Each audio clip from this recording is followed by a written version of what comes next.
저는 욕먹을 각오를 하고 오늘 제 이야기를 드려볼까 합니다. 부디 많은 조언 부탁드립니다. 일단 제 소개부터 드리자면 어렸을 때부터 운동을 좋아하고 잘했어서 체육 특기생으로 대학도 갔고요. 당연히 어른이 되면 운동선수가 될 줄 알았는데 이것저것 다 해보기만 하고 막상 한 종목에 대해서 전문적인 프로 선수가 되는 것은 보통 일이 아니더라고요.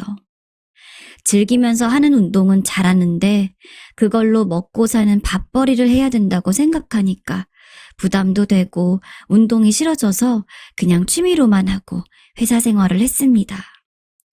당연히 적성에는 안 맞으니까 회사를 다녀도 운동 생각이 나고 운동을 일로 하자니 답이 없고 하는 어중간한 입장이었죠. 보통 운동을 잘하는 남자들은 노는 것도 좋아하는 경우가 많은데 저 역시도 젊은 시절에는 친구들과 나이트클럽에 자주 갔고 아내도 나이트에서 놀다가 만났습니다. 한창 때에는 거의 금요일, 토요일 밤마다 계속 갔던 것 같아요. 여자를 사귀고 싶었던 것도 있겠지만 저는 춤추는 것도 좋아해서 밤새도록 실컷 춤만 추고 놀았습니다. 그러다가 마음에 드는 상대가 있거나 합석을 하게 되면 같이 놀기도 했고요. 오빠 참 귀엽다. 우리 같이 놀자. 어? 그래.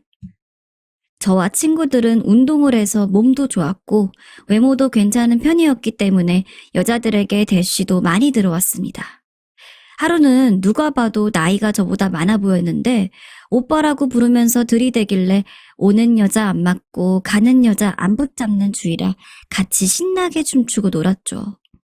비싼 양주도 척척 시키길래 돈도 좀 있는 것 같더라고요. 친구들도 옆에서 잘해보라고 이쁘고 돈도 많은 것 같다고 바람을 잡길래 그 여자와 연락을 주고받으면서 사귀게 되었습니다. 저보다 3살 정도 많을 줄 알았는데 나중에 알고 보니까 6살이나 연상이더라고요.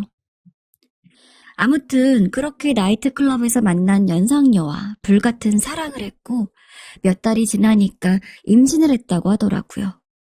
저는 노는 것을 좋아하는 남자지만 그래도 제가 저지른 일에 대해서는 책임을 져야 된다고 생각했습니다. 그때 당시 저는 25살이었고 여자친구는 31였죠. 흔히들 나이트에서 놀다가 만나면 그냥 하룻밤 불장난 같은 사랑뿐이고 결혼까지 가기는 힘들다고 생각하지만 저는 놀 때는 놀더라도 지킬 것은 지켜야 된다고 생각했어요. 친구들은 꽃뱀한테 당하는 거 아니냐고 저를 말리기도 했는데 아내도 춤추고 노는 것을 좋아할 뿐이지 그렇게 문란하거나 이상한 여자는 아니었어요. 그때 명동 쪽에서 작은 옷가게를 하고 있었는데 부모님이 오래전부터 남대문 시장에서 장사를 하셔서 그런지 아내도 수완이 좋더라고요. 한번 들어온 손님들을 절대로 그냥 빈손으로 내보내는 일이 없었습니다. 여고생부터 할머니까지 아내가 추천해주는 옷을 입고 마음에 들어서 오히려 고맙다고 하면서 사갈 정도였으니까요. 또 체력은 어찌나 좋은지 점심때 옷가게 오픈을 해서 밤 12시까지 장사를 하고도 나이트를 다닐 정도로 생활력도 강하고 정신력도 강한 사람이었습니다. 여자이기 이전에 한 인간으로서 열심히 사는 모습에 반했다고 할까요?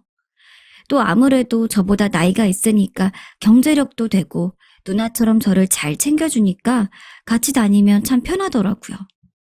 저는 친구들을 만나면 서로 돈이 없어서 기껏해야 헬스장이나 PC방에 가는데 와이프는 주말이면 호텔에 가서 즐기고 해외여행도 펑펑 다니면서 면세점에서 비싼 것들도 잘 사주더라고요. 저도 한번 그 맛을 알고 나니 이래서 젊은 남자들이 능력 있는 연상녀를 만나는구나 싶으면서 저보다 어린 사람을 못 만나게 됐습니다. 데이트를 해도 어디에서 뭘 먹는지 질적으로 차이가 확 나니까요. 그렇게 철없던 저는 누나 같은 와이프를 만나서 엉겹결에 결혼 생활을 시작하게 됐습니다. 나이트에서 만난 지 8개월 만에 결혼식을 올렸으니까 초고속으로 장가를 간 거죠. 결혼 계획은커녕 장기적인 미래 계획도 없던 제가 말입니다. 저희 집에서 작은 집을 전세로 해주셨고 아내가 혼수며 인테리어를 싹 바꿨는데 집보다 집 안에 있는 가구나 제품들이 더 비쌀 정도였어요. 옷가게를 해서 그런지 패션에도 관심이 많았고 꾸미는 것을 좋아하는 아내는 취향도 남달랐죠. 저는 몇 달 다니던 작은 회사를 때려치우고 와이프 옷가게 일을 도왔습니다. 아내의 운전기사 겸 비서, 격리, 보디가드, 짐꾼 노릇을 하면서 졸졸 따라다녔다고 할까요? 아내는 일할 때만큼은 똑 부러져서 남편이고 뭐고 그런 게 없었습니다. 오죽하면 저도 다달이 월급을 받고 일을 하는 직원이었으니까요. 남들이 겉에서 보면 다들 점원이나 아랫사람인 줄 알았죠. 하지만 그렇게 철저하게 공과 사를 구분하면서도 단둘이 있을 때나 집에만 오면 아내는 다른 사람으로 변신을 해서 저를 기쁘게 해줬습니다. 참 여우같이 똑똑한 여자였어요. 신혼 초반인 20대 때는 솔직히 뭣도 모르고 아내에게 끌려다니기만 했던 것도 같아요. 그렇지만 그렇게 꽉 잡혀 사는 게 싫지가 않고 오히려 하라는 대로 하기만 하면 돈도 나오고 먹고 사는 걱정도 없으니까 편하더라고요. 와이프는 아이를 낳고 한 달도 안 돼서 일을 다시 시작했고 아들은 친정에서 장모님이 봐주셨습니다. 그때가 명동에 중국인이랑 일본인들이 장사진을 치면서 몰려와서 물건들을 쓸어 담아갈 때라 한창 성수기, 전성기였어요. 우리 가게는 중심거리에선 조금 떨어져 있는 작은 가게였는데도 어떻게들 알고 사람들이 왔는지 하루 매출을 보통 몇백에서 많으면 몇천까지도 찍었었습니다. 오래전부터 명동이나 남대문 쪽을 아는 장사지들을 통해서 친정 식구들과 아내가 가게터를 미리 잡아놨으니까 들어갈 수가 있었던 거지. 최고로 잘 되던 시절에는 권리금 때문에 돈이 있어도 비집고 들어갈래야 들어갈 수가 없었습니다. 옷가게가 잘 되니까 돈도 많이 보였고 전셋집은 계약 기간도 끝나기 전에 나와 큰 집으로 이사를 했습니다. 와이프는 이번에는 한류 화장품이 뜬다면서 프랜차이즈 매장을 하나 더 내고 싶다고 하더라고요. 저는 이미 명동은 포화 상태라고 생각하고 말렸는데 역시 아내의 선구안이 맞았습니다. 그렇게 거리마다 화장품 브랜드들이 많은데도 계속 흐름을 타니까 장사가 잘 되더라고요. 화장품 가게도 자리를 잡고 나니 아내는 이제 저보고 알아서 해보라면서 아예 맡겼습니다. 그때가 제가 30이 안 됐을 때였는데 명동의 화장품 가게 사장 노릇이라니 아주 기분이 째졌죠. 내가 여자를 정말 잘 만났구나. 결혼을 진짜 잘했구나 싶으면서 주위 친구들도 다 부러워하고 마치 남자 신데렐라가 된 기분이었습니다.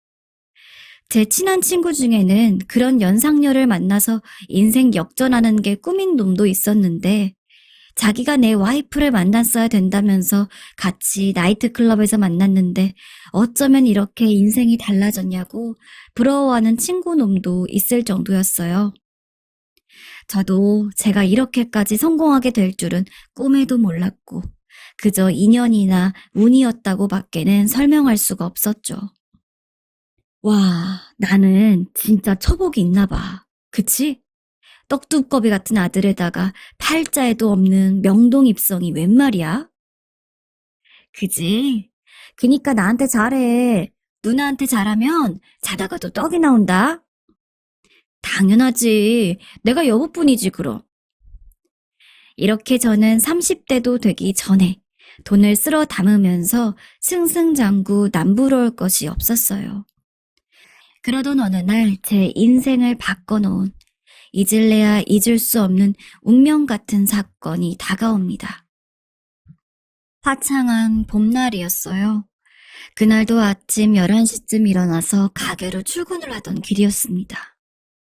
명동은 주차할 데도 없고 항상 교통이 막혀서 저희 부부는 보통 같은 차로 출근을 하고는 했는데 그날은 아내가 먼저 나가고 제가 나중에 나가기로 한 날이었어요. 보통 때와 다름없는 평범한 날이었습니다. 신호를 기다리려고 멈춰 서 있다가 출발하려고 하는데 갑자기 어떤 택시가 제 차를 들이받더라고요. 쿵 하는 소리와 함께 저는 잠깐 정신을 잃었던 것 같아요. 사람들이 웅성웅성거리는 소리에 눈을 떠보니 아주 가관이더라고요. 얼굴엔 뜨거운 액체 같은 게 흐르는 느낌이었고 몸을 움직일 수가 없었습니다. 정신은 멀쩡한데 아무리 움직이려 발버둥을 쳐봐도 움직이지 않으니 미치겠더라고요. 그리고 저는 어느 순간 다시 정신을 잃고 눈을 떠보니 병원이었습니다. 깨어나 보니까 의사 선생님 3명과 아내가 옆에 있더라고요. 시간도 하루나 지나 있었습니다. 자기야, 정신이 들어? 여보, 괜찮아? 여보, 그래, 어떻게 된 거야? 당신 교통사고 난 거 기억하지? 수술을 오래 했어, 여보. 수술을? 아내는 계속 울기만 하고 옆에 있던 의사들과 간호사는 깨어난 것을 보더니 다리 쪽을 이리저리 살펴보면서 아무런 말이 없더라고요. 그때 허리부터 발끝까지 아무런 감각이 없다는 것을 깨달았습니다. 어떻게 된 거야? 내 다리 느낌이 없는데? 김명숙 씨, 정신 드시나요? 척수 손상으로 인해 수술을 했는데 안타깝게도 하반신이 돌아오지 못했습니다. 네? 하반신 마비 진단을 받았습니다. 앞으로 재활과 근력 운동을 열심히 하셔야 되고요. 일단은 좀 쉬시면서 경과를 또 지켜보겠습니다. 의사는 이런 말을 하면서 병실을 나가버리더라고요. 저는 어안이 벙벙하고 어이가 없어 한동안 아무 생각도 할 수 없었습니다. 내가 척추와 척추 손상에 하반신 마비라니요. 이게 웬 뚱딴지 같은 일인지 실감이 나지를 않더라고요. 저희 부모님과 가족들은 모두 난리가 났고 교통사고를 낸 택시 운전자를 상대로 소송까지도 불사했죠. 하지만 말 그대로 우연한 사고였을 뿐 가해자가 고의성이 있던 것도 아니고 음주운전을 한 것도 아니고 그냥 수술비와 차량 수리비가 보험금으로 나왔고 재판 중에 합의금을 제시하길래 몇천만 원 받고 끝을 냈죠. 생각해보면 이렇게까지 고생할 줄도 몰랐고 돈도 없는 택시 운전사가 불쌍하기도 해서 적당한 선에서 수습을 할 수밖엔 별다른 수가 없었어요. 그렇게 제 나이 32에 저는 하반신 마비가 되었습니다. 그 후에 일어난 일들은 모두 오롯이 저만의 몫이었죠. 한창 뛰어다니면서 혈기가 왕성할 때 운동은 고사하고 일상적인 생활조차도 제 몸을 제 힘으로 움직일 수가 없는데 어떻게 살겠습니까? 그 고통은 정말이지 안 겪어본 사람들은 상상도 할 수 없을 거예요. 물론 그런 일이 발생해서도 안 되겠지요. 어찌됐든 저는 허리 아래로는 제 의지로 움직일 수가 없었고 처음 수술을 받은 병원에서 나와 다른 좋은 병원들도 가봤지만 모두 결과는 같았습니다. 척수 손상으로 인한 하반신 마비로 남은 평생을 살아야 된다는 것이었죠. 처음에는 제 자신을 도저히 받아들일 수가 없어서 병원에서 다 깨부수고 울고불고 아내와 가족들을 힘들게 했었습니다. 하지만 그것조차도 몸이 마음대로 안 되니까 한계가 있더라고요. 1년 정도 국내에 있는 좋다는 대학병원들, 큰 병원을 다 다닌 후에는 부모님이 알아보셔서 일본까지 가서 좋다는 백발의 할아버지 의사에게 치료를 받았는데 결과는 같았습니다. 그나마 재활이나 근력 운동을 꾸준히 해야만 욕창도 안 생기고 더 이상 몸이 굳지 않는다고 하더라고요. 저는 재활이고 뭐고 다 하기도 싫었고 아무런 의지가 안 생겼습니다. 그렇게 3년 정도는 그냥 누워만 있었던 것 같아요. 퇴원을 해서 집에 왔는데 반병신이 된 성인 남자가 할 수 있는 일이 뭐가 있겠습니까? 하루 24시간의 대부분을 누워서 먹고 누워서 TV 보고 누워서 잠만 자니까 대번에 20kg 정도 몸이 불어나더라고요. 하반신도 마음대로 못하는데 거기다가 살까지 찌니 정말 최악이었습니다. 근데 그때는 그런 생각조차도 안 들고 그냥 먹고 자고 싸고를 반복하면서 동물처럼 살았습니다. 제가 맡고 있던 화장품 매장은 정리를 한 지 오래였고요. 5년 동안 병원에 왔다 갔다 하면서 좋은 데서 살던 집도 팔고 매장도 정리했으니 최소한 몇 억은 깨졌다고 봐야죠. 거기다 아내가 제 옆에 붙어 있느라고 일을 못했으니 생활비로 고스란히 또 들어갔고요. 우리가 명동에 가게를 내서 잘 되기는 했지만 돌아보니 그거는 한 5년 정도 반짝이었고 그 전에 친정도 남대문에서 장사를 하고 저희 집도 형편은 그냥 그래서 거의 아내가 번 돈으로 양가 생활을 하는 입장이었는데 제 사고로 인해 일에 차질이 생기니까 순식간에 알거지로 전락하는 건 시간 문제더라고요. 당연하게만 생각했던 건강이 이렇게 중요하다는 것을 절실하게 깨달았다고나 할까요? 하반신 마비가 된 지 5년 정도 지났을 때인데 하루는 정말 더는 이렇게 못 살겠더라고요. 휠체어에 의지하는 내 모습이 너무나도 바보 같고 무능력하게 느껴졌어요. 이렇게 살 바에는 차라리 내가 없어져 주는 게 낫겠다. 이렇게 살아서 뭐하나. 그런 생각을 하루 종일 습관처럼 하고 지냈습니다. 하다못해 화장실 한 번을 가려고 해도 내 의지대로 마음대로 되는 것이 아니었으니까요.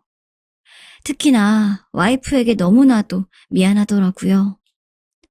딱 죽어야겠다고 마음을 먹고 올라가는데 그것조차도 쉽지 않더라고요. 그동안에도 시도만 3번을 했고 그 중에 한 번은 정말로 위험했습니다. 제가 매일 먹어야 되는 약이 한 번에 10개가 넘었는데 그거를 몰래 모아서 한꺼번에 털어넣었던 적이 있었어요. 그때도 아내가 발견을 해서 또 저를 살려놨더라고요. 죽음의 문턱까지, 정말 코앞까지 갔다 간신히 살아 돌아온 느낌이랄까요? 그렇게 다시 응급실에 갔다 왔더니 아들이 저에게 편지를 써놨더라고요. 저 혼자 하반신 마비라고 약에 쩔어 재활도 안 하고 뚱땡이가 되어가고 있을 때 우리 아들은 벌써 중학생이 되어 있었습니다. 아들은 제가 사고 난 후부터는 주로 외할머니 집에서 살았으니까 얼마나 제가 아들에게조차 신경을 못 썼는지 아시겠죠? 사고 난 처음에는 저의 이런 모습을 보여주기 싫었어서 그냥 할머니네 있으라고 했었고 얼마 전부터는 장모님과 장인어른도 애를 돌볼 기력이 없어 다시 우리 집으로 와서 같이 살고 있을 때였어요. 아들이 쓴 편지는 길지도 않은 쪽지에 가까운 글이었는데 제가 집에서 휠체어를 타고 다니는 길목마다 포스트잇으로 붙여놨더라고요. 냉장고 위, 싱크대 위, 제 방 침대 창문 옆에다가 포스트잇으로 아들이 써놓은 이런 글자가 붙어있더라고요. 사랑하는 아빠, 힘내세요. 아빠는 할 수 있어요. 아빠 화이팅! 엄마, 아빠 낳아주셔서 고맙습니다. 아빠는 우리 집의 보배. 세상에서 제일 멋있는 우리 아빠, 최고! 이 쪽지들을 읽을 때마다 하루에도 몇 번씩 눈물이 나면서 내가 아들을 봐서라도 정신을 차려야겠구나. 더 이상 이렇게 나약하게 살아서는 안 되겠다고 정신이 퍼뜩 들었습니다. 그때가 하반신 마비되고 5년 정도 지난 후였고 몸무게는 20kg가량 붙어있던 때였어요. 저는 먼저 제가 매일 먹는 약들부터 끊었습니다. 병원에서 준 알약들이었는데 5년이나 지난 후까지 그렇게 많은 수십 개의 알약들을 매일매일 먹어야 될까라는 생각이 들더라고요. 그 약들 때문에 계속 잠만 자고 정신 상태도 몽롱하고 제대로 생각을 할 수가 없는 것 같았어요. 중환자들이 겪는 일이 바로 약물 중독이라고 하죠. 저도 약을 끊으니까 금단 현상처럼 고통이 오면서 아주 죽겠더라고요. 그래서 조금씩 의사 선생님과도 상의를 해서 단계적으로 조금씩 굳이 안 먹어도 되는 약이나 중복되는 약들을 줄이기로 했습니다. 그렇게 몇 달에 걸쳐 약간씩이라도 약에서 벗어나니까 훨씬 의지도 생기면서 이제는 다이어트랑 재활치료를 해야겠다는 생각이 들더라고요. 제가 한창 운동을 많이 했던 시절에 가장 몸이 좋았을 때보다도 30kg가 더 쪘으니까 거의 사람 한 명을 더 달고 다니는 꼴이었어요. 가뜩이나 마음대로 안 되는 몸이 얼마나 무겁고 답답하게 느껴지던지 내 몸속에 내가 갇혀있는 기분이라고 할까요? 그래서 그동안에는 손에 놓고 있었던 재활운동과 식단 조절을 통한 다이어트를 같이 했습니다. 물론 이 모든 상황마다 아내가 가장 큰 도움을 줬던 것은 말할 필요도 없고요. 여보, 지금 잘하고 있어. 당신이 자랑스러워. 당신은 우리 아들 말대로 정말 집안의 보배야. 아내는 이런 말을 하며 저를 격려했어요. 몇 년간 힘들게 모은 돈을 저로 인해 다 날렸는데도 불구하고 저를 떠나지 않고 정성껏 보살핀 아내. 아내에게는 뭐라 할 말이 없을 정도로 고마웠습니다. 그런 아내를 위해서라도 정말 열심히 한번 해봐야겠다는 의지가 불끈 솟아올랐습니다. 또 아들도 옆에서 응원해주면서 큰 힘이 되어주었어요. 저는 안 하면 안 했지 한번 하겠다고 마음을 먹으면 운동할 때만큼은 무섭게 집중하는 편이거든요. 살아야겠다고 마음을 바꾸니까 또 독하게 하던 정신력이 나오더라고요. 저도 신기했습니다. 그렇게 약 2년 동안 약은 서서히 줄이고 재활치료와 운동을 하고 밥과 닭가슴살만 먹다 보니까 살이 빠지더라고요. 하반신이 자유롭지 않았기 때문에 많이 움직이는 운동은 못해서 아주 천천히 살이 빠졌습니다. 보통 때 같으면 1년이면 뺐을 것 같은데 거의 2배, 3배의 노력과 시간이 걸리더라고요. 그래도 저는 이를 악물고 매일매일 재활운동을 하고 먹고 싶은 것은 일주일에 딱 하루만 정해놓고 먹으면서 다시 몸을 만들었어요. 하반신 마비라고 해서 몸짱이 되지 말라는 법은 없잖아요. 그렇게 3년 정도 매일 꾸준하게 노력을 했을 때 저에게 기적이 펼쳐지기 시작했습니다. 정말 기적이라고 밖에는 달리 설명할 방법이 없었죠. 하반신의 감각이 서서히 돌아오기 시작하는 것입니다. 처음에는 어떻게 된 일인지 저도 알 수가 없었어요. 그런데 분명히 허리부터 발끝까지 아무 감각도 없던 것이 아주 조금씩 천천히 느껴지더라고요. 운동의 동작들도 이전에는 안 되던 것들이 꾸준하게 하다 보니까 조금씩 더 동작이 커지고 세밀해지면서 할 수 있게 되어가는 것이었습니다. 어제는 안 되던 움직임이 오늘은 되고, 오늘 안 되던 동작이 그 다음 주에는 되고, 이런 식으로 아주 천천히 돌아왔어요. 당연히 병원에도 가봤더니 어떤 의사는 몇 년 전에 했던 최초의 하반신 마비 진단이 어쩌면 잘못된 것인지도 모른다는 말을 하더라고요. 저는 이게 또 무슨 소리인가 싶었는데 실제로 하반신 마비 판정을 받은 사람들 중에서도 하반신 마비가 아닌 사람들도 있으며 그들 중에도 재활과 운동을 통해서 돌아오는 사람이 전 세계에 아주 드물게 있다고 하더라고요. 그 사람이 바로 저였습니다. 이것은 실화이고요. 저는 몇 년 만에 다시 허리 아래부터 발끝까지 모두 정상으로 돌아왔어요. 지금은 이전에 하반신 마비였다는 말이 무색할 정도로 잘 걸어다니고 뛰어다니고 건강했을 때처럼 똑같이 지내고 있습니다. 의사들도 제 케이스는 너무 특별하다고 말들을 했고 아마 재활이나 운동을 안 했다면 그대로 하반신 마비로 평생을 살 수도 있었을 거라고도 하더라고요. 저는 의사들의 이런 진단이나 이야기가 너무 무책임하게 느껴졌어요. 물론 전문의의 소견은 존중해야겠지만 그 누구보다도 자기 자신의 몸을 잘 아는 것은 바로 본인이 아닐까 싶더라고요. 제가 이렇게 정상이 되고 나서 주변이나 병원에 있던 다른 반신불수 사람들에게 연락도 많이 받았습니다.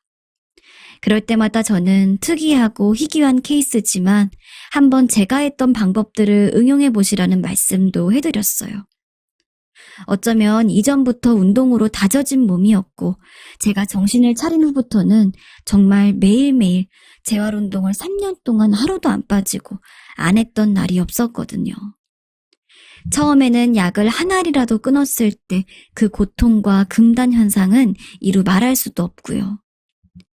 처음 운동을 시작하고 30kg가 찐 상태에서 몸을 움직였을 때에는 천지가 개벽하는 것 같은 고통도 있었습니다. 저는 그것을 의지와 정신력으로 이겨냈어요.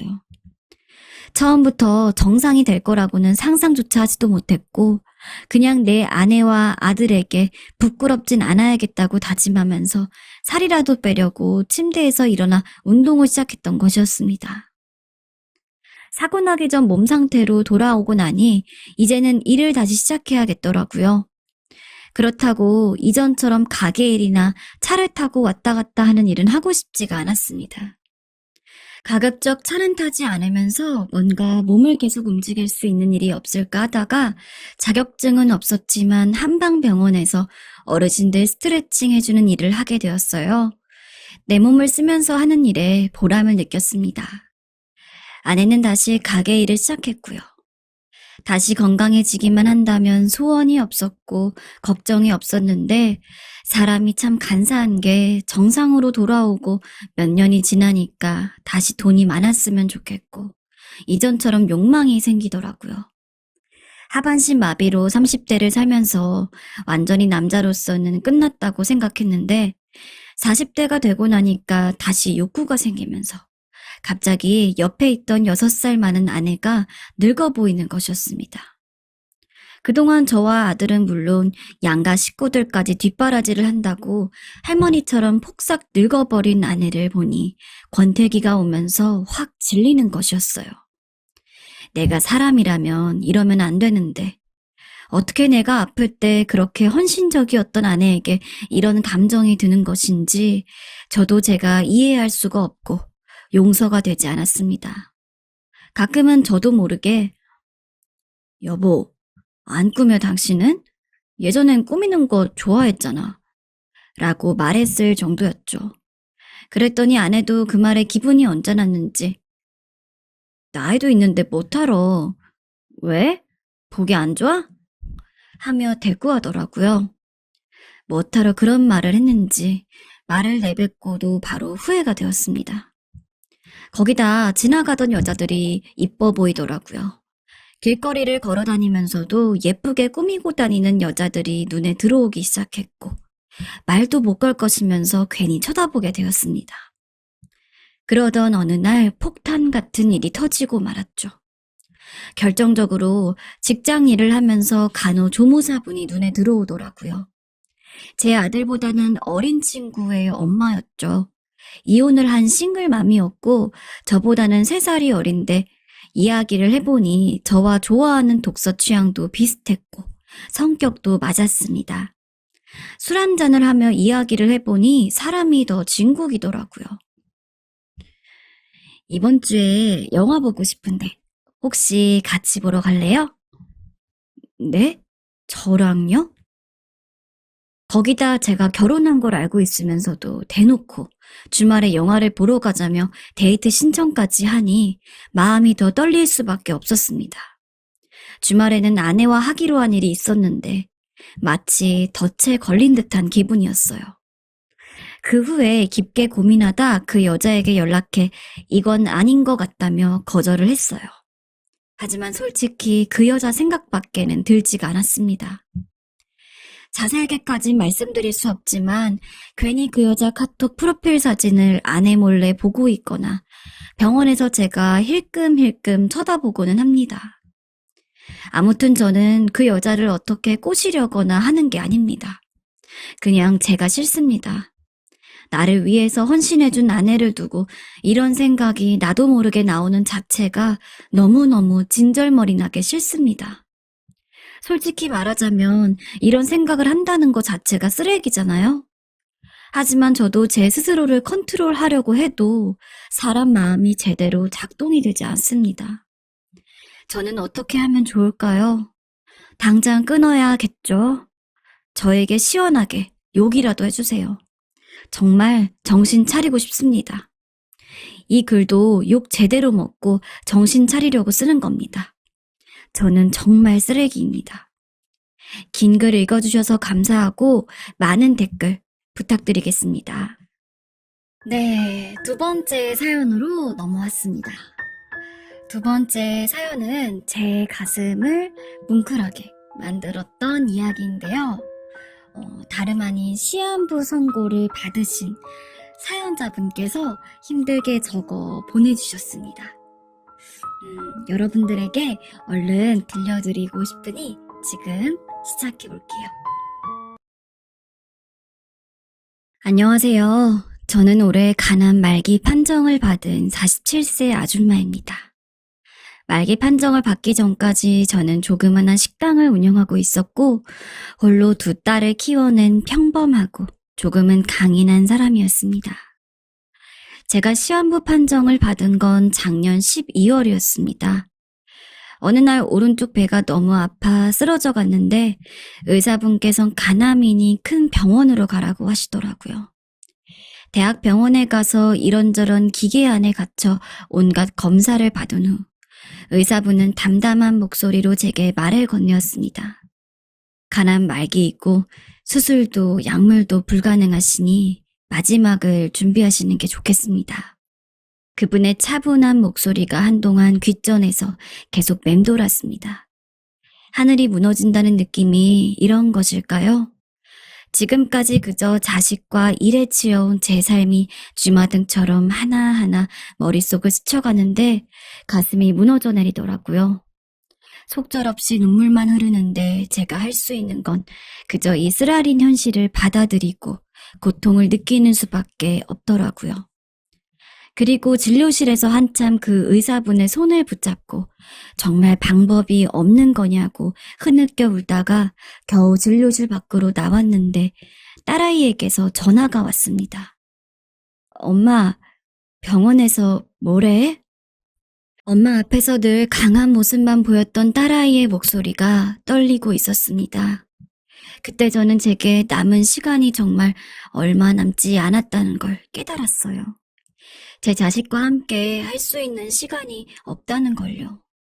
그래서 남은 시간 조금이라도 이 시간을 소중히 여기며 삶을 마무리해야겠다고 마음먹었어요.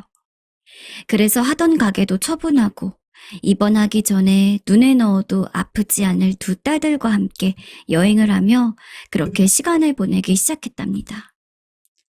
처음에 여행지는 제주도였습니다. 아주 오래전 신혼여행으로 제주도를 갔었는데 그때 봤던 바다와 들판의 풍경이 너무 예뻤거든요. 그래서 다시 그걸 꺼내보고 싶은 마음에 무작정 비행기표를 끊었습니다. 드넓은 초원과 구름 한 점 없는 파란 하늘, 들판에 수놓은 아리따운 꽃들은 제가 기억했던 것보다 더 아름다웠어요. 저는 두 딸에게 아픈 몸을 의지하며 함께 사진도 찍고 맛있는 것도 먹으며 오랜만에 딸들과 아주 많은 얘기를 나누었습니다. 얘들아, 엄마 이런 좋은 데 데려와줘서 고마워. 풍경이 진짜 이쁘다. 진작 한번 와볼걸. 이렇게라도 왔으면 됐지. 엄마가 좋다니까 우리도 행복해. 아이들을 끌어안으며 진심으로 사랑한다고 말했고 아이들에게 기대어 울기도 했어요. 죽음이 앞에 닥치니 삶에 대한 무게가 덜어져서일까요? 소중함을 더 깨달아서 그런 걸까요?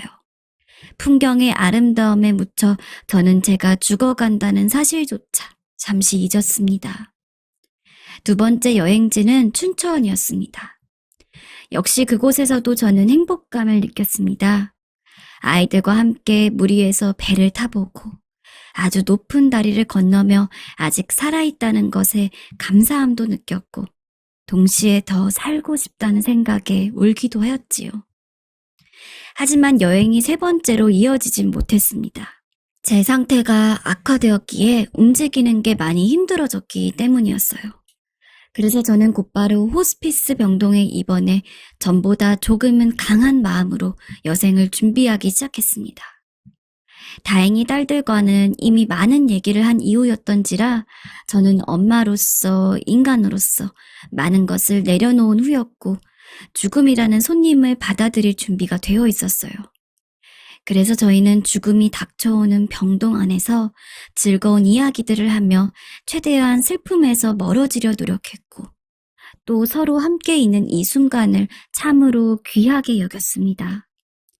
저랑 가까이 지냈던 지인들까지 고맙게도 병동을 찾아와 주었습니다. 그분들은 저를 많이 껴안고 울어주었고 덕분에 저는 하루하루 그리 나쁘지 않은 하루를 보낼 수 있었습니다. 처음 시한부 선고를 받았을 때처럼 비참하지 않았어요. 그런데 이렇게 삶을 마감할 줄로만 알았던 제 인생이 저를 놔주지 않더라고요. 한평생 손톱이 빠져라 설거지를 하게 했던 그 팔자가 남 밑에서 눈칫밥 먹게 하던 그 몹쓸 팔자라는 게 또다시 저를 옥죄어 오는 겁니다. 바로 남편이 찾아온 겁니다. 10년 전 노름에 빠져 자식들을 등지고 돈 한 푼 갖다 주지 않으며 그리 못살게 굴었던 남편이 제 앞에 나타난 겁니다. 당신이 여길 어떻게... 나 왔어. 잘 지냈어? 전 남편을 보자마자 손이 부들부들 떨려왔습니다. 저는 사실 남편과 법적으로 이혼을 한 상태는 아니었어요. 아이들을 아빠 없는 아이로 키우고 싶지 않았고 혹시나 시집을 갈 때 흠이 될까 걱정이 되었거든요. 그래서 호적에만 아빠와 남편으로 올려놓았지만 보지 않은 지는 10년이 넘어갔습니다. 한마디로 그는 남보다 못한 남이었죠. 나 많이 변했다. 그러니까 조금만 내가 널 돕게 해줘. 그 사람이 죽어가는 제게 건넨 첫 마디는 이 말이었습니다. 자신이 변했다는 말. 늘 돈을 가져오라고 욕설을 퍼붓고 손까지 올렸던 그 쓰레기 같았던 인간이 말끔한 턱수염을 하고 반듯한 외양을 하고선 뻔뻔스레 그런 말을 하고 있었습니다. 저는 순간 남편이 제 머리채를 잡고 돈을 내놓으라고 말하며 밤낮으로 그 고함을 견뎌내야 했던 시절을 떠올렸습니다. 그때 딸들은 증오 어린 눈빛으로 제게 이렇게 말하곤 했습니다. 엄만 왜 대체 그런 남자를 만나 결혼까지 해서 우리를 이렇게 힘들게 하는 거야? 난 엄마가 더 미워. 더 바보 같고 더 싫다고. 그래, 내가 못난 엄마야. 저런 인간 만나서 너네 고생만 시키고. 됐어. 그딴 말 집어치워. 더 듣고 싶지 않아. 저는 그때 딸들에게 참 모질한 엄마였습니다. 가난한 환경에서 학원 한번 마음 편하게 다니지 못하게 하고 집이란 곳에 들어와선 맨날 술 먹는 아빠 눈치나 보게 하고 그러니 딸들에게 저런 말을 들어도 할 말이 없었죠. 저는 그때 제 자신을 많이 원망했고 결국 그 끝에 별거를 선택했습니다. 그것도 그 사람이 해코지라도 할까 싶어 어린 딸들과 함께 간단한 짐만 싸들고 나와 도망치듯 나온 것이었습니다. 그런데 그런 인간이 10년 만에 제 앞에 나타난 것이었어요. 그리고 자신이 변했다고 주장하는 것이었어요. 우스웠죠. 저는 폭발할 것 같은 분노를 참지 못했습니다. 그리고 정신이 나간 여자처럼 실성한 여자처럼 온갖 욕설을 퍼부어댔습니다. 남의 시선 따위에 신경도 쓰이지 않았죠. 남들이 저를 어떻게 보든 그때 저는 제정신이 아니었으니까요. 당장 나가. 당신이 나한테 어떻게 했는지 기억 안 나? 우리 가족한테, 우리 딸들한테 어떤 사람이었는지 몰라? 제발 죽어가는 사람 앞에 나타나서 복장 뒤집어 놓지 말고 당신이 양심이 남아있는 인간이라면 제발 나타나지 말라고. 우리 딸들한테도 내 앞에도. 하지만 남편은 그 다음 날에도 그 다다음 날에도 기어이 저를 찾아왔습니다. 제가 복수를 빼낼 때도 화장실에 갈 때도 어디를 가든 졸졸 따라다녔고 통증에 쓰라려 하면 잠 못 들어 하면 손을 주물러 주려 했습니다. 제가 어떤 험한 욕설을 하고 어떤 물건을 집어던져도 남편은 끝끝내 가지 않았습니다. 제겐 그런 남편의 행동들이 모두 위선적이고 가식적으로만 느껴졌고 정말이지 소름이 끼치고 숨이 막혔습니다. 딸들도 그런 아빠를 경찰에 신고해야 할까 고민했어요. 엄마, 아빠 접근 금지 그런 신청이라도 해야 되는 거 아니야? 이러다 무슨 짓 저지를지 어떻게 알아? 또 수틀리면 어떻게 변할지 아냐고. 그래, 엄마도 생각해 볼게. 딸들의 말도 일리가 있었습니다. 주변 사람들 모두 혹시나 저러다 제 상태가 더 나빠지면 어쩌나 걱정까지 했을 정도였으니까요. 그러던 어느 날 제 생각이 바뀌게 된 날이 생겼습니다. 그날도 여느 날과 다를 바 없었어요. 제가 밥을 먹다 갑자기 역한 기운이 올라와 화장실로 달려가 구토를 하고 있는데 남편이 화장실로 저를 따라온 겁니다. 남편은 제 등을 두드려주려 했고 저는 그런 남편의 손을 세게 쳐냈습니다. 마치 더러운 벌레라도 보는 것처럼 남편을 보았어요. 절로 안 가? 당장 나가라고! 저는 악을 썼어요.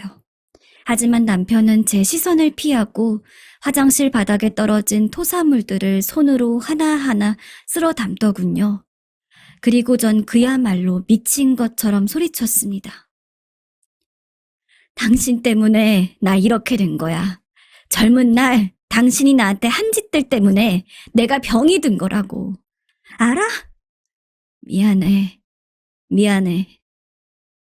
암을 버티느라 몸이 그간 너무 힘들었는지 그때의 미움과 서름이 한꺼번에 떠올랐는지 저는 그 한밤중에 악에 받쳐 고래고래 소리를 질러버렸습니다.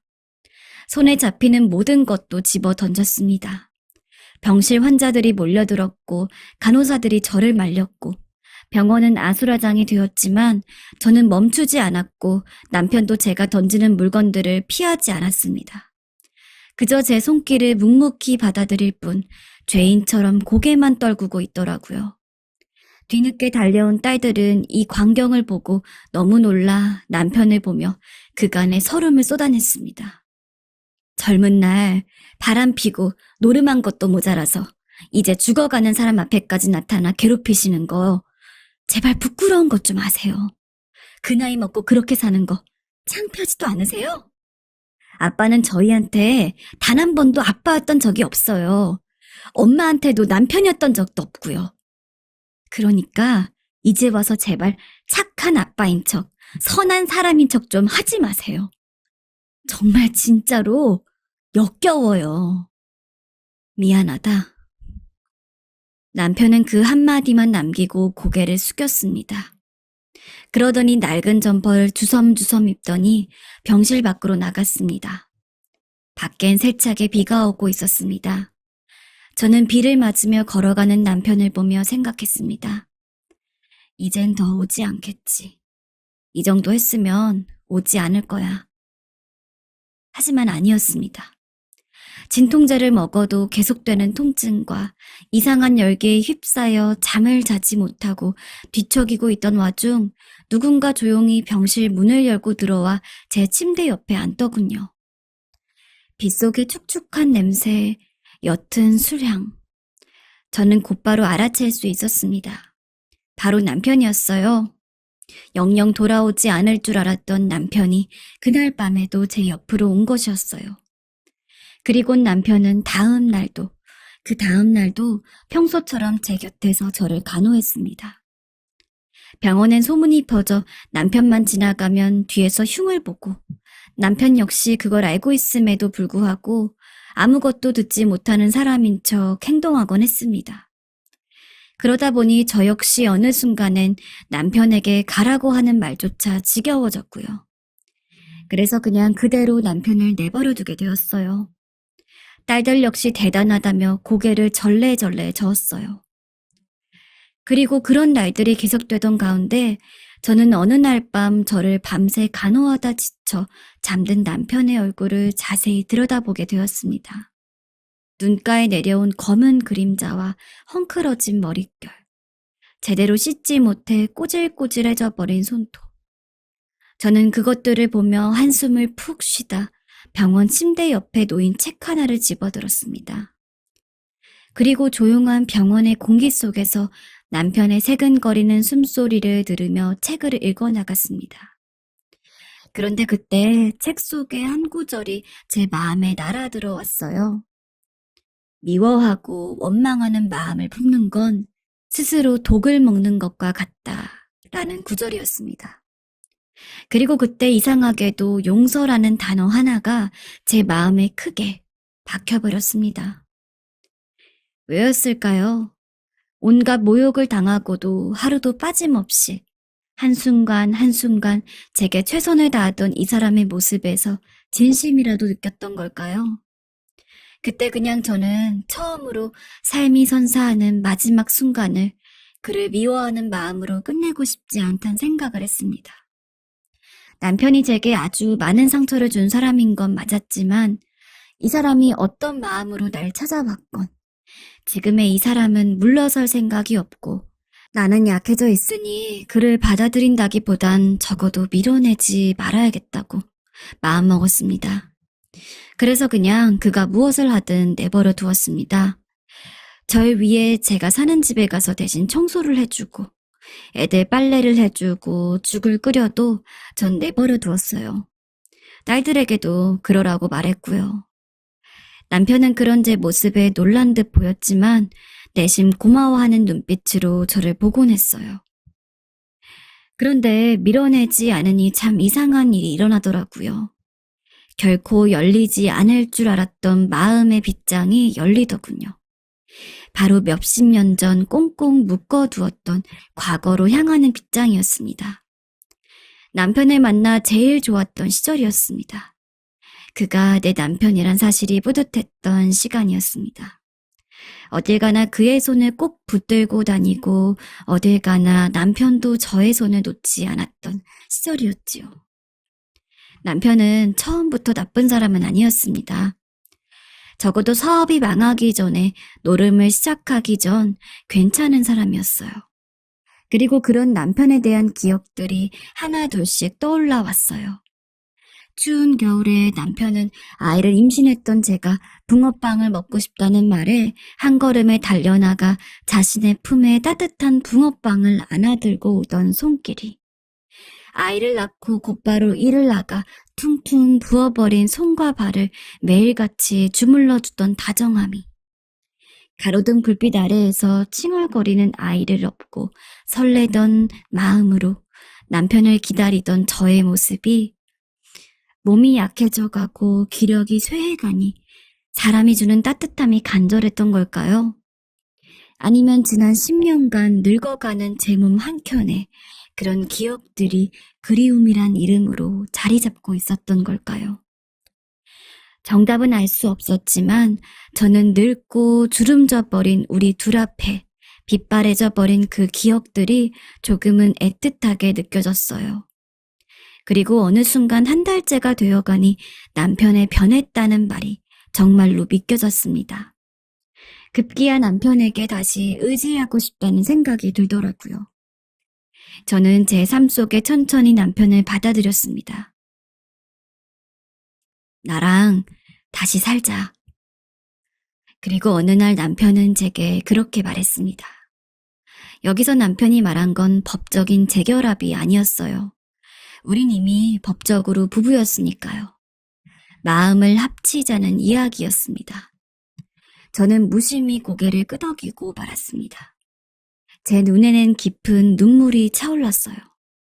곧 헤어져야 하지만 저 대신 아이들의 결혼식장에 들어가 줄 수 있는 남편이 있어 다행이었고, 진정으로 저란 사람을 추억해 줄 사람이 생겨 좋았습니다. 우리가 화해하여 다시 가족으로 남을 수 있게 된 것이 마지막 신이 죽음 대신 안겨준 선물이라 여겼습니다. 그래, 그러고 보면 내 인생도 그리 나쁘지 않았다고 위로할 수 있었어요. 그러나 행복은 오래가지 않았고 생을 붙잡고 있었던 제 믿음도 산산조각 나버렸습니다. 어느 날 남편의 여동생이 저를 찾아온 것이었습니다.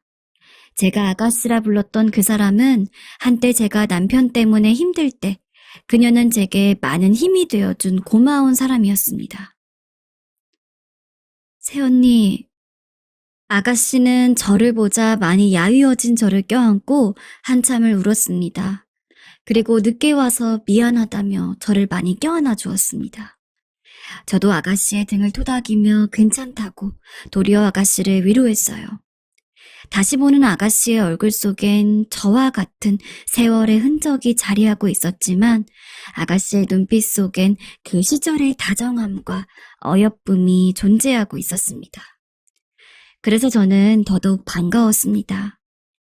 하지만 곧이어 아가씨가 조심스럽게 건넨 말은 너무나 충격적이었습니다. 혹시 언니, 오빠가 언니 찾아와요? 왜? 그걸 물어봐요? 이럴 줄 알았어. 새언니, 오빠 믿지 마요. 오빠 아직도 도박하고 다녀요. 새언니한테 간 것도 분명 빚 때문에 갔을 거야. 보험금이라도 얻어내려고 간 거라고. 우린 다 오빠랑 연 끊었어요. 그게 정말이에요? 순간 제 눈앞이 뒤흔들렸습니다. 세상이 뒤흔들리는 느낌이었죠. 쌓아 올렸던 믿음의 성벽이 스스럼 없이 허물어져 가는 걸 느꼈습니다. 쓰라린 배반감이 파도처럼 밀려 들어오더니 저를 거칠게 스치고 들어왔습니다. 그제야 수상쩍었던 그의 행동들이 한꺼번에 떠올랐습니다. 밤이 되면 몰래 병실 밖으로 나가고 제게 보험금을 들어놓았냐 물어보고 딸들에게 물려줄 돈이 있냐 물어봤던 것들이었어요. 그땐 별거 아니라 생각했는데 그 역시 그의 계산이고 계획이었습니다. 그런 얄팍한 술수들을 진작 눈치채지 못했다니. 이런 제가 한심하고 너무 한심해서 정말 콱 죽고 싶었습니다. 그리고 제게 그런 짓을 한 남편이 증오스러워 갈갈이 찢어 죽이고 싶었습니다. 삶의 최후의 순간에 와서도 이런 배신을 당해야 한다니. 신은 어째서 왜 내게만 모진 것일까? 왜 죽음에 이어 이런 실망과 고통까지 안겨주는 것일까? 저는 그날 밤 후회와 고통, 체념이란 것들로 범벅된 감정을 끌어안고 한참을 울었습니다. 그것은 제 몸을 잠식하고 있던 암덩어리보다 훨씬 더 독하고 무서운 것이었고 절대 잊지 말라는 삶의 채찍질처럼 격하게 뼈아픈 것이었습니다. 두 딸들 역시 배신감에 부르르 떨었고 저는 아이들에게 그런 상처를 줘 또 한없이 미안했습니다. 그리고 웃기게도 다음날 남편은 제 동생이 병원을 왔다 갔다는 걸 미리 알았는지 제 곁에 나타나지 않더라고요. 심지어 저의 비난이 담긴 문자에도 답장하지 않았습니다. 엄마, 차라리 잘 됐어요. 그냥 우리 이렇게 지워버리자. 언제나 엄마보다 강했던 큰딸은 제게 그렇게 말해주었습니다. 저는 고개를 끄덕였어요.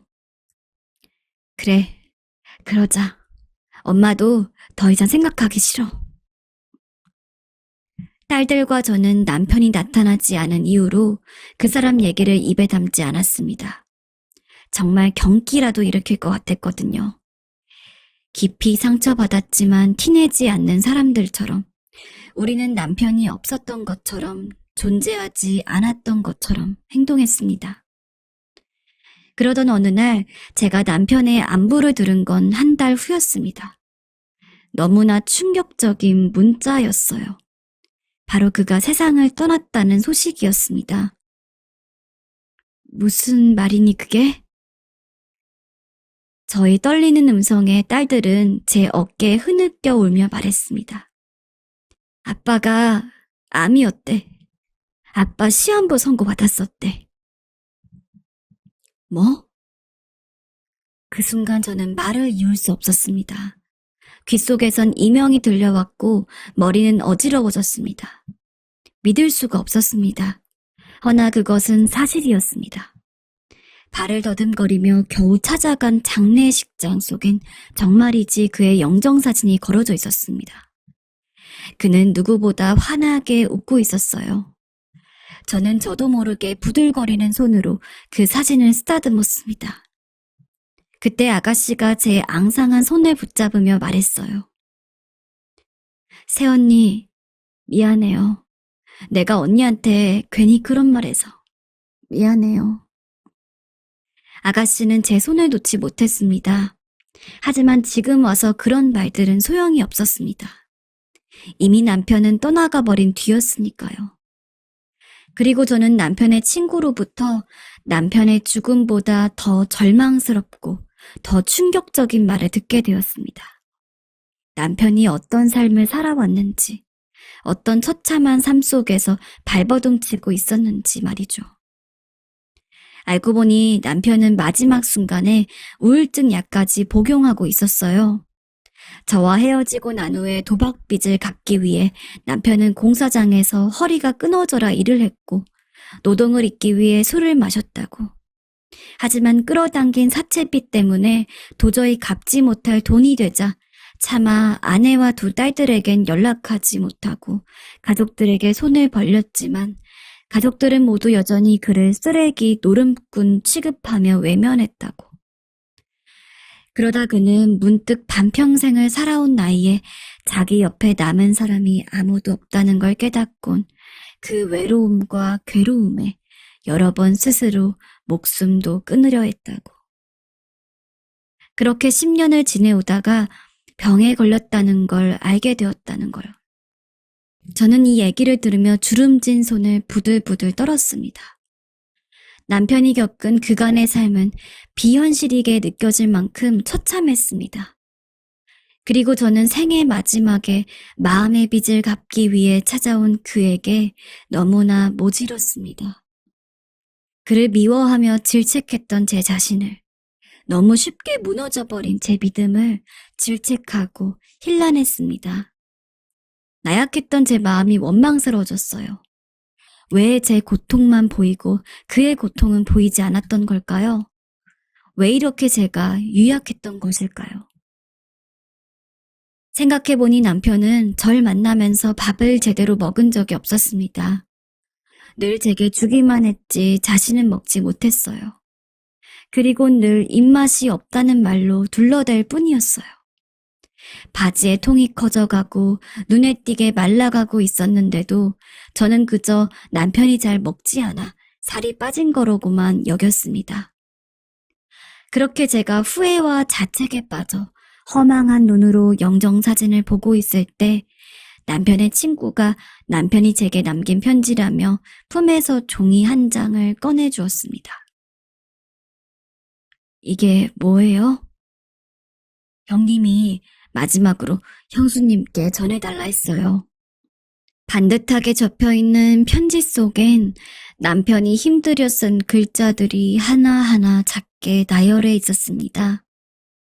내 어린 날 너무 고생시켰던 당신과 두 딸들이 보고 싶어 염치를 무릅쓰고 얼굴만 보고 가기 위해 집에 찾아갔다가 당신이 죽을 병에 걸렸다는 걸 알았어. 그날 얼마나 내 자신이 밉게 느껴졌는지 모른다. 철이 없던 시절에 너를 만나 너무 고생만 시켰어. 그 죄를 조금이라도 갚고 싶어서 당신에게 왔는데 오히려 짐만 얹어주고 가는 것 같아 마음이 더 안 좋아. 너무 못났던 나를 용서해달라는 말도 차마 못하겠어. 그저 모든 게 미안하고 내가 죄인이다. 남은 시간 너무 예쁜 우리 두 딸들과 행복한 것만 하다 올라와. 너 오는 길 외롭지 않게 내가 먼저 가 있을게.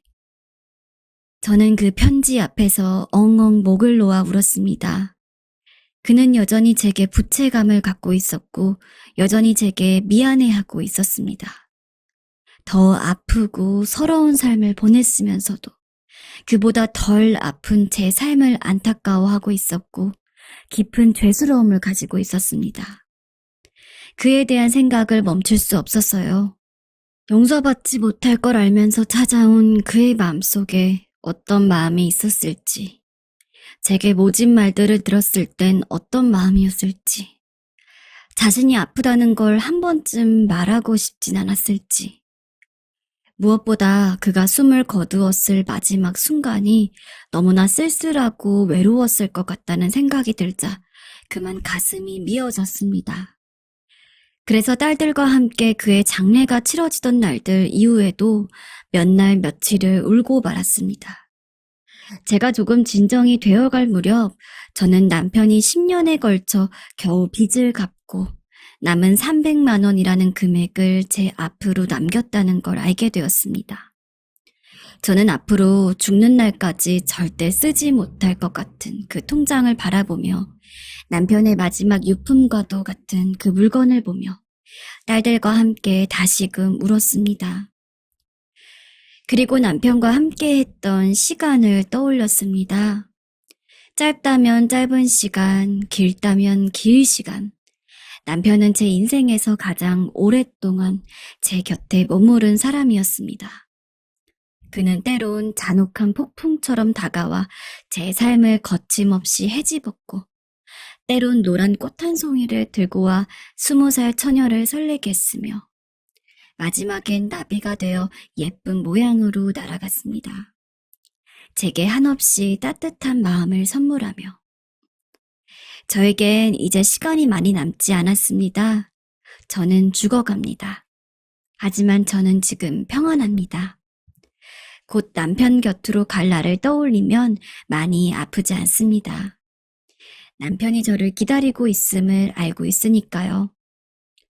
먼저 떠나간 남편이 그리울 뿐입니다. 그가 보고 싶고 그가 이 얘기를 듣고 있었으면 좋겠습니다. 마지막으로 그에게 안부를 전하는 마음으로 이 글을 씁니다. 저도 당신처럼 그 시간 속으로 가고 있다고, 곧 만날 날을 향해 가고 있다는 말을 전하고 싶네요. 그러니 조금만 기다려주세요. 드디어 마지막 사연입니다. 여러분 여기까지 시청해 주셨나요? 그랬으면 좋겠는데요. 마지막 사연은 극악한 며느리에 관한 이야기입니다. 자, 우리 사연자분 이런 며느리 때문에 굉장히 부침을 많이 겪으셨는데요. 어떻게 된 일인지 지금부터 들려드리겠습니다. 안녕하세요. 이런 곳이 있다는 것을 처음 알고 용기 내어 제 이야기를 전하게 되었습니다. 저는 60대 여성이고 젊은 날 힘껏 아이들을 키워 가정을 이루게 한 뒤 이제서 좀 여유가 생긴 사람입니다. 얼마 전 속을 뒤엎는 상처를 겪고 충격을 받았고 며칠을 구역질을 할 정도로 힘겹게 지내다 이야기를 털어내 봅니다. 저와 남편은 아이들 어린 시절부터 어떤 일이든 가리지 않고 열심히 일해왔고 그렇게 해서 어느덧 중산층 가정 이상의 부를 이루게 되었어요. 이렇게 열심히 한 노력 덕인지 아이들도 잘 자라주었고 덕분에 각각 결혼도 하고 가정을 이루었습니다. 집안들도 비슷한 경제 상황의 가정을 만나서 남부러울 것 없는 나날들을 보내며 저도 이젠 많이 누리면서 살기만 하면 되겠다고 생각을 했었네요. 단 한 가지, 저에겐 남들에게 딱히 언급하고 싶지 않은 큰 상처가 있었어요.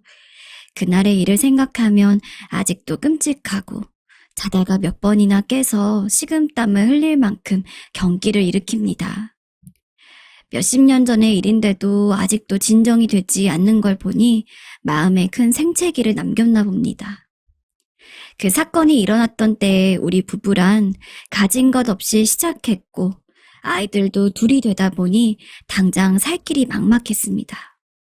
그래서 공장이나 어디든 손에 잡히는 대로 열심히 부업도 하고 파트타임으로도 나가면서 바쁘게 일해왔어요. 수많은 일들을 하며 지쳐가던 중 그래도 그나마 조금 수입이 되었던 공장에 취직을 해서 조금은 숨을 돌리고 있던 때였어요. 새벽부터 아이들 도시락을 싸서 자전거 타고 학교에 한 명씩 보내주고 저는 바쁘게 집으로 와서 부업을 하고 공장으로 빠르게 달려갔는데요. 그리고 주어진 업무를 계속 하던 중에 저도 그날따라 너무 고되고 피곤했던 것인지 그만 졸아버렸습니다. 이때 졸아버렸던 것은 저의 잘못이라면 잘못이고 아니라면 아니라고 볼 수 있는 잔인한 실수였습니다. 잠깐 방심하고 서서 졸던 사이 계속해서 돌아가던 기계 마찰로 인해 노란 번갯불 같은 것이 번쩍하고 스쳤고 제 얼굴에는 몹시 따갑고 아린 감각이 크게 스쳤어요. 김씨 아줌마, 어떡해! 옆에 일하던 아줌마들이 소리 지르면서 제 옆으로 홍해가 갈라지듯 떨어져 나갔습니다. 귀를 찢는 듯한 사람들의 비명소리가 들렸고 알아챈 순간 믿기지 않을 고통이 제 얼굴을 타고 올랐어요. 누가 물 좀 갖고 와. 수건 좀. 다들 물을 끼얹고 수건을 덮고 난리도 아니었고요. 너무 아파요. 제발 살려주세요. 살려주세요. 하고 저도 모르게 중얼중얼 울면서 주저앉았습니다. 빨리 병원으로 가요. 누가 빨리 태워다 줘요. 소란스러웠던 그날의 풍경은 아직도 제 마음 안에 선명하게 그려져요. 지글지글 타는 듯한 얼굴 한쪽을 부여잡고 얼마나 삶이 모질고 서럽게 느껴졌는지 병원에 실려가면서도 마음이 너무나 우울하고 복잡했습니다. 단지 나는 오늘 하루 바쁘게 살아 자식들 먹여 키우겠다고 움직이다가 잠깐 졸았을 뿐이고 그 노고를 알아주는 보답이 있기는커녕 무섭도록 고통스러운 화상이 얼굴을 덮치다니 말이에요.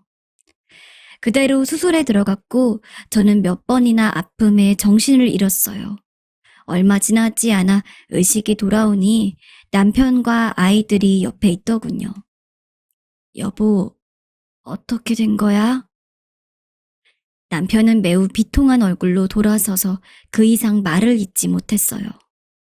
엄마, 우리 엄마 얼굴 어떡해. 엄마 일하지 마. 아이들은 저를 붙잡고 통곡을 하더군요. 저는 주저앉아 오열하는 아이들을 끌어안고 고개를 완전히 묶곤 수십 분간을 통곡했습니다. 그래도 당장 이 새빵살이를 이겨내야 했고 저는 일을 그만둘 수 없었어요. 그랬다가는 당장 다음 달에 이 집도 쫓겨나야 했으니까요.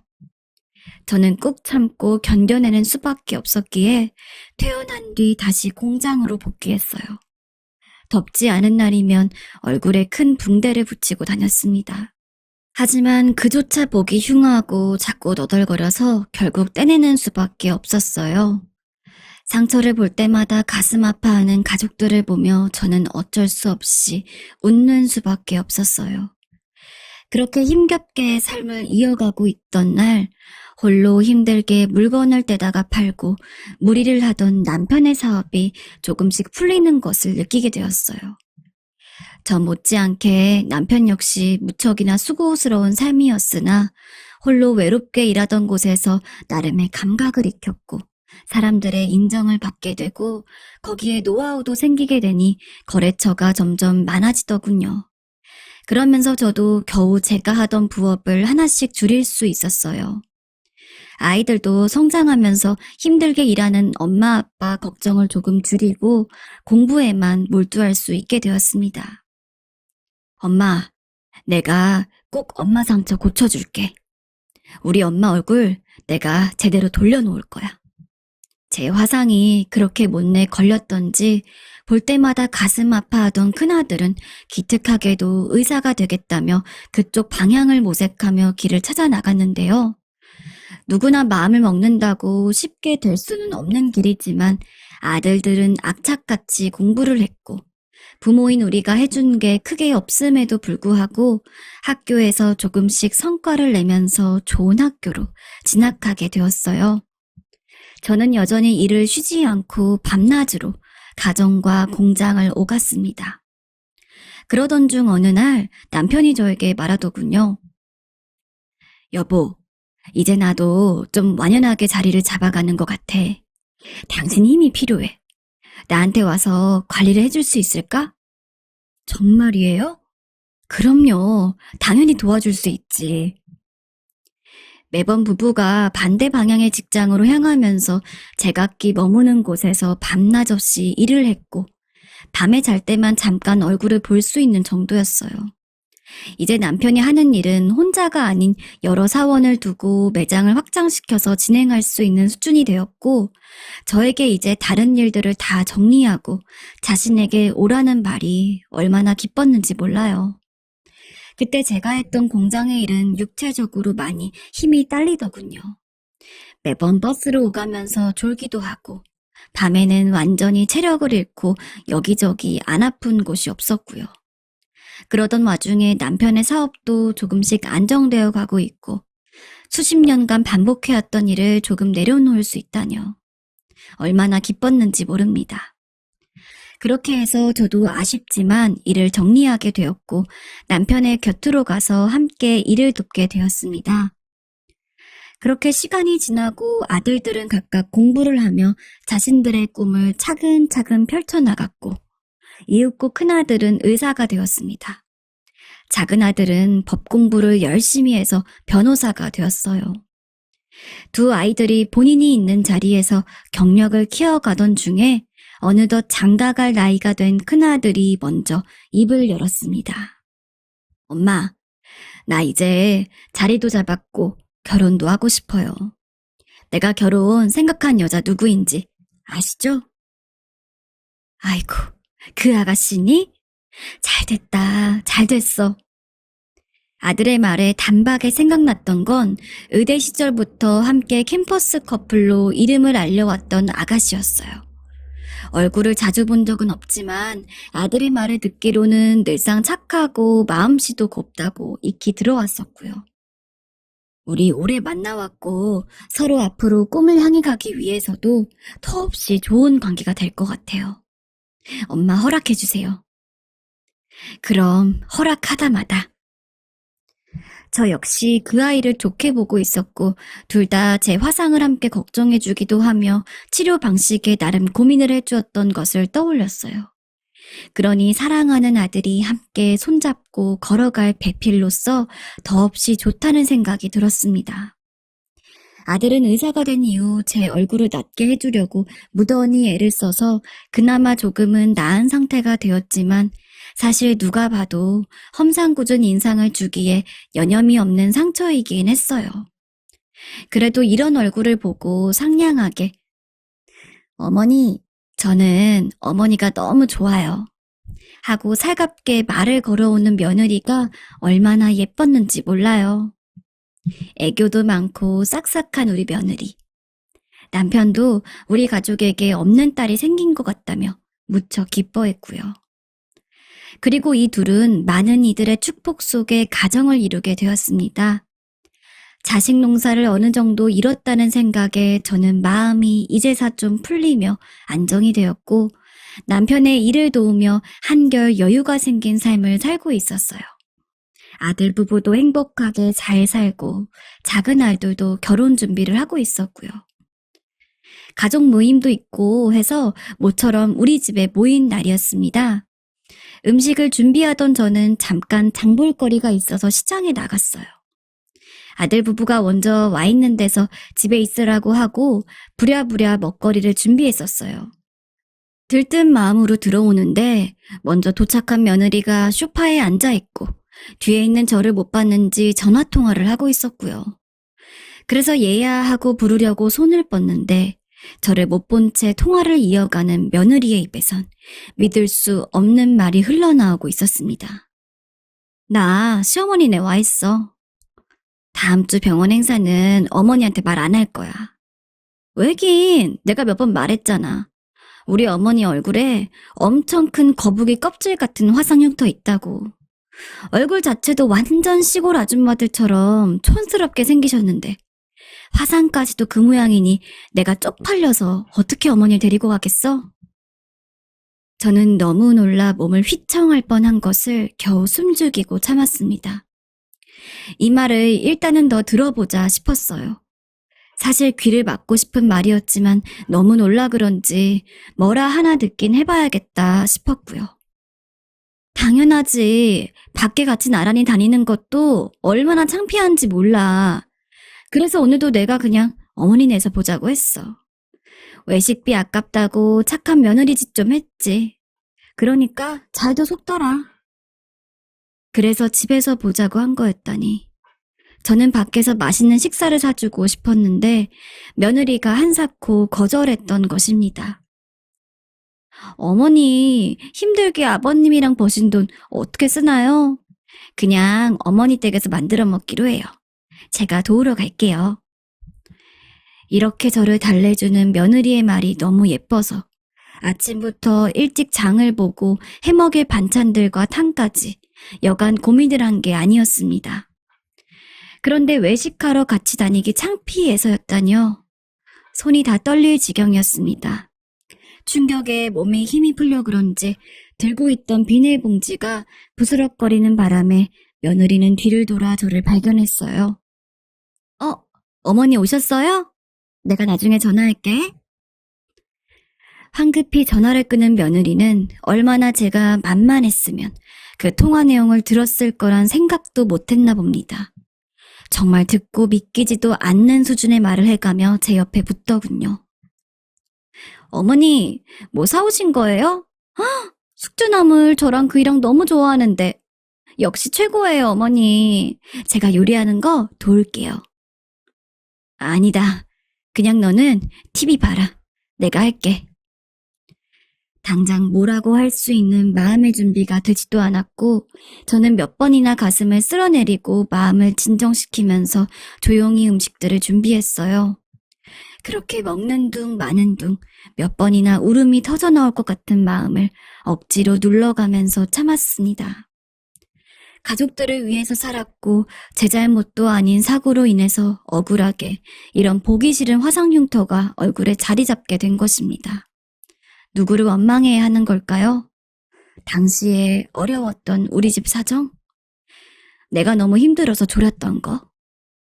원망할 수 있는 곳이 딱히 없어 더 기가 막혔네요. 보기 싫고 못생기게 느껴질 수 있는 흉터에 그다지 내놓고 자랑할 인상도 못되지만 그런 걸로 시애미인 저를 창피해하는 며느리라니. 저는 한 번도 그런 생각을 못했기에 더 배신감이 컸어요. 전혀 그런 일이 없는 척 야무지게 제 일을 돕는 며느리를 보니 제가 바보같이 느껴지더군요. 정말 돌을 씹어도 이보단 맛있겠다는 생각을 하면서 음식을 입에 억지로 넣었습니다. 엄마 밥이 역시 최고야. 힘들 텐데 맛있게 요리해줘서 고마워요. 하는 아들을 보니까 더 악물고 참게 되더군요. 그런 상태로 모임을 끝낸 후 저는 낮에 얼마 먹지 않은 것조차 소화가 되지 않아 속이 아팠어요. 남편에게 먼저 자라고 해놓고 거실로 나와서 낮에 들었던 며느리의 말을 계속 생각했네요. 그러다 문득 나한테 와서 인사를 할 때의 풍경이 떠오르더라고요. 어머니, 이 사람한테 이야기 들었어요. 늘 어머니 화상만 생각하면 가슴이 아린다며 자기는 늘 어머니를 존경한다고 했어요. 저도 그 말을 듣고 너무 마음이 아팠어요. 저희가 잘할게요. 라던 며느리의 말입니다. 저는 아무것도 바라지 않았고 가난한 가정에서 살다가 꿈을 이룬 아들이 자기 색시랑 그저 행복하게 오래오래 둘이 잘 살기를 바랬어요. 그래서 둘을 따로 부르지도 않고 아들 결혼 3년 차가 되도록 혹시 불편할까봐 그 둘이 사는 집에 가본 것도 딱 2번입니다. 의사 며느리 바쁘니 개인적으로 전화 걸어본 적도 맹세코 없었어요. 제가 무엇을 그렇게 잘못했길래 이토록 무시를 당하게 된 걸까요? 그간 나에게 해왔던 며느리의 모습들과 전화 내용 속의 본심이 엇갈려 제 속을 완전히 뒤흔드는 것 같았습니다. 저는 결국 못 참고 화장실로 달려가 구역질을 하고 먹은 것을 다 토해냈어요. 당신 왜 그래? 무슨 일이야? 아니에요, 아무것도. 잠결에 남편이 놀라서 달려왔지만 말하지 않았어요. 가슴이 불타오르듯 아팠지만 지금 바로 이야기한다고 해결될 것 같지 않았어요. 그렇게 소가리를 하고 며칠을 지나 이러다 제가 죽을 것 같아 결국 남편에게 털어놓았습니다. 떨리는 목소리로 한두 마디 털어놓는 제 이야기를 듣고 남편은 얼굴이 일그러졌고요. 당신 그게 정말이야? 네, 사실이에요. 남편의 표정은 무척 참혹해 보였습니다. 그런 남편을 보면서 저는 복받친 서름이 밀려와 울음이 터졌고요. 도저히 안 되겠어. 하며 복잡한 얼굴로 머리를 만지던 남편은 한참 정막을 두었다가 다시 입을 뗐어요. 당신, 내가 한창 젊을 때 능력도 없어서 그거 메꿔보겠다고 그렇게 일했잖아. 그래서 생긴 그 상처를 갖다가 며느리가 그따위로 말했단 말이야? 남편은 저에게 얼굴을 보이지 않고 뒤돌아서서 허리에 손을 얹고 한참이나 괴로워했네요. 남편도 듣고 이렇게 속상해하는 걸 보니 더 힘들어지더군요. 아무 말 없이 있던 남편은 핸드폰을 꺼내더니 어디론가 전화를 걸었습니다. 그리고 누군가를 부르더군요. 누굴 부른 거야? 그네 오라고 했어. 내가 얘기 좀 해야 될 것 같아, 여보. 알아서 할 테니 당신은 가만히 있어. 묵혔던 한숨이 밖으로 쏟아져 나오며 아들을 위해 참아야 하는 건지 아닌지 더 이상 생각하기도 힘들었던 저는 눈을 꾹 감으며 그대로 의자에 주저앉았어요. 그 와중에 제 얼굴을 저도 모르게 무심결에 만졌는데 까끌하게 만져진 화성 흉터가 유독 더 거추장스럽고 따갑게 느껴졌습니다. 여보, 나 이거 다 없애고 싶어.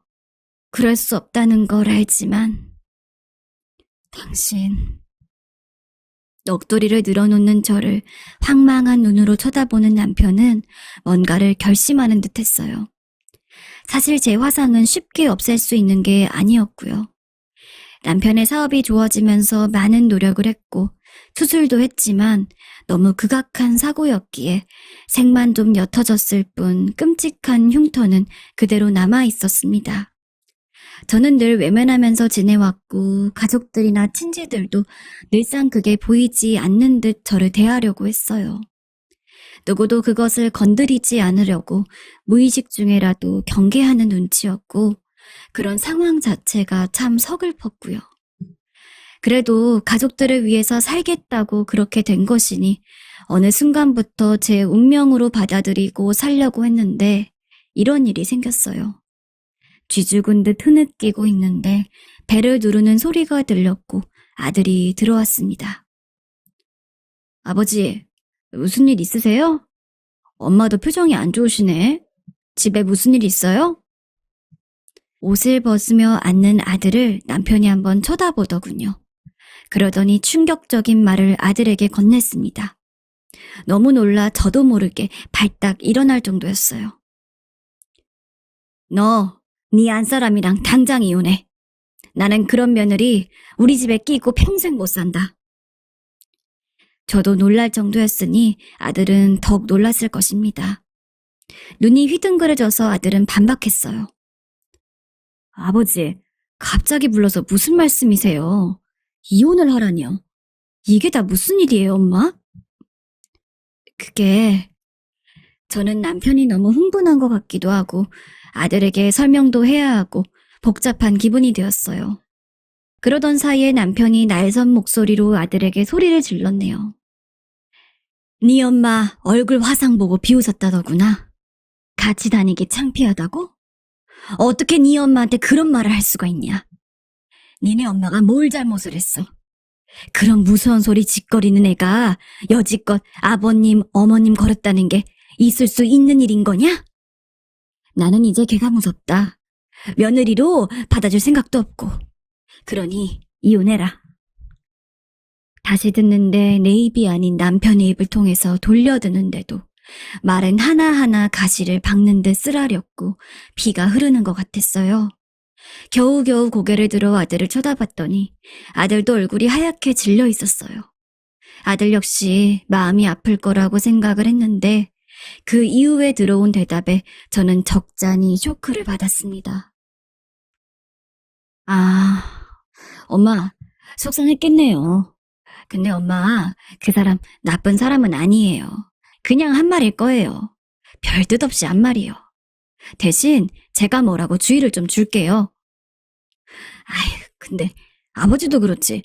어떻게 그런 걸로 아들 부부 이혼하시라고 하는 거예요?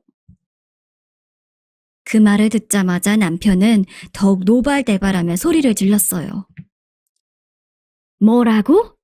너는 니네 엄마가 어떻게 산지 몰라 그런 소리를 하는 거냐? 지금 네 처 편드는 거야? 아니, 그런 게 아니고. 왜 이렇게 오바를 하세요? 오바?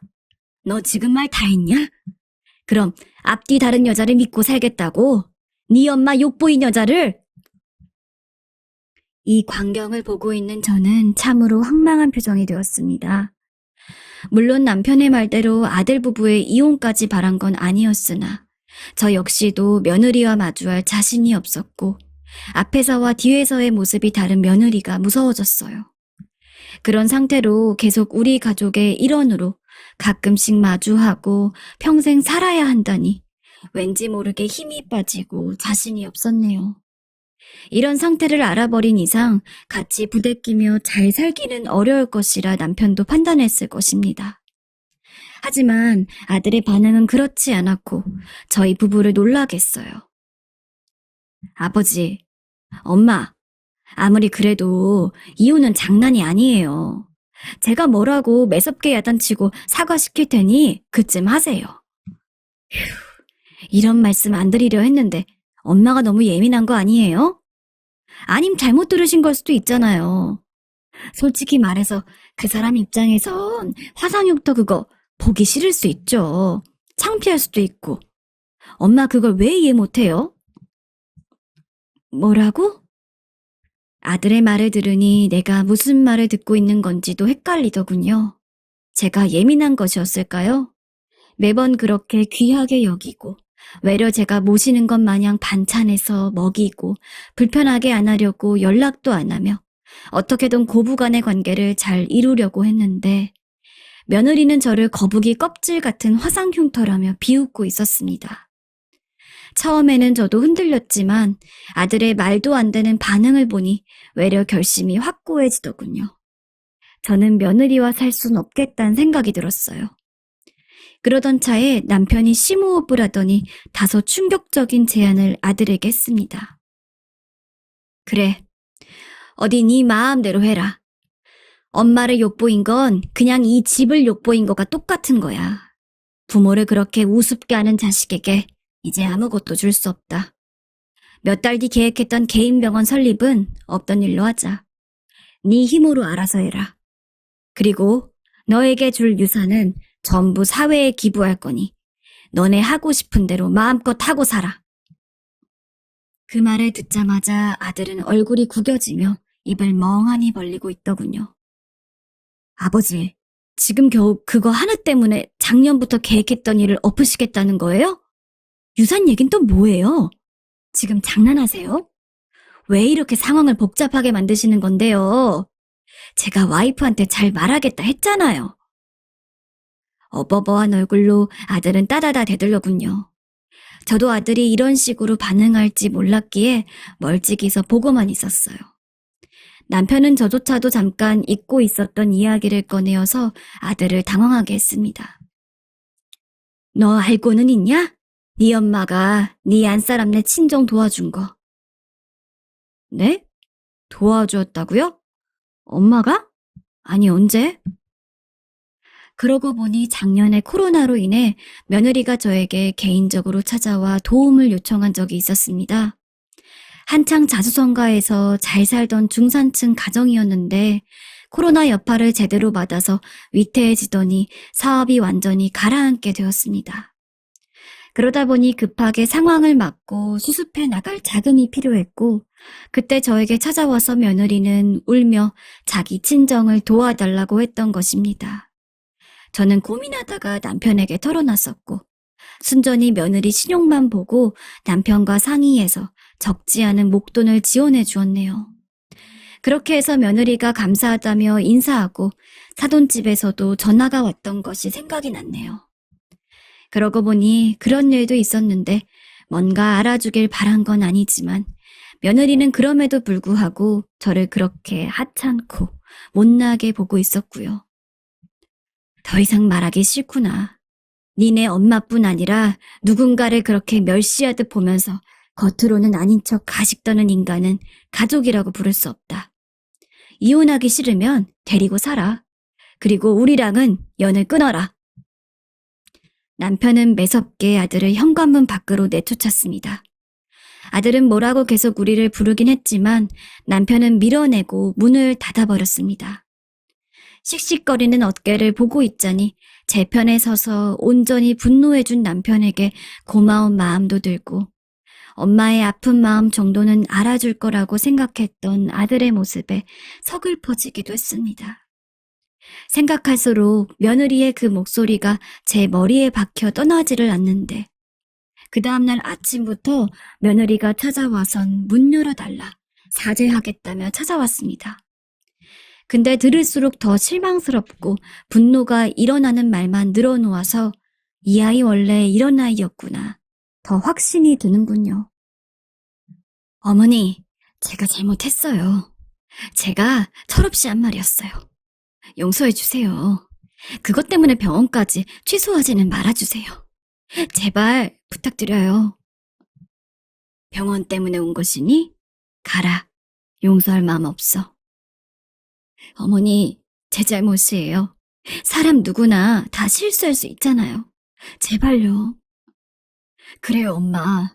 제발 이렇게 매섭게 굴지 마요. 엄마 이런 냉혹한 분 아니시잖아요. 전 엄마 알아요. 네가 알던 엄마랑 다르다. 이번 일은 용서할 수 없어. 그러고 싶지도 않고. 너도 자식 낳아서 똑같은 말 들어봐라. 그럼 내 마음을 알 테니. 거의 2주째 이런 날이 계속되고 있고 지난주부터는 아들도 같이 와서 용서를 빌고 있는데 정말 미칠 노릇입니다. 밤만 되면 와서는 이것저것 문 앞에 놓고 가고 하다못해 전화도 수십 통이 오는데 일상생활이 안 될 지경입니다. 그리고 제 마음은 무척 무겁습니다. 남편은 절대 용서하지 말라고 아들이며 며느리며 이제 우리 집 사람 아니라고 단단히 못을 박아놓은 상태인데 저는 도대체 어떻게 하면 좋은 걸까요?